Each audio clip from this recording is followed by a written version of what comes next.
To make quality learning for all a reality, it is vital that schools are inclusive and that teachers, parents, and the school community work together in finding practical solutions to problems, not only related to children with disabilities. How many kids suffer from bullying because they are too smart or too tall or too fat? Society is not ready to accept the difference, and inclusive education can really help change this. I don't want that children with disabilities in the future have to face the same discrimination and difficulties that I faced when I was looking for admission to first standard in school.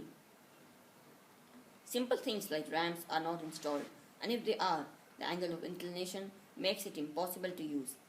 The hearing impaired cannot learn by hearing the teachers. The visually impaired have to step through potholes and barriers. School books are rarely available in accessible formats for children with disabilities.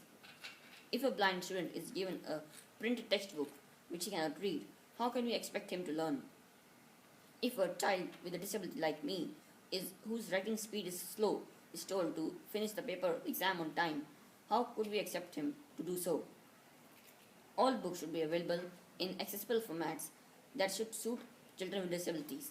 Books in audio, sign language, and simple formats for those who have learning disabilities can all be developed with the knowledge and the technology we have today.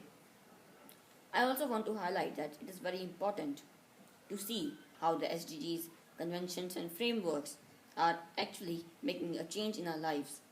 What is the use of a policy if there is no implementation? If there is no change in my life?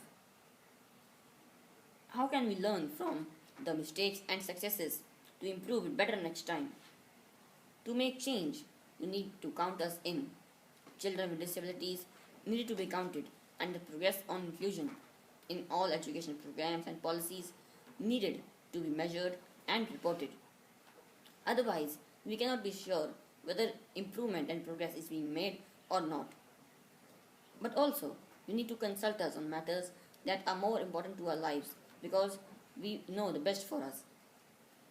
Lastly, all governments should ratify and implement the Convention on the Rights of Persons with Disabilities. Inclusive education is a journey which will not only enable millions of children with disability to study and go to inclusive school, but is one of the building blocks of an inclusive and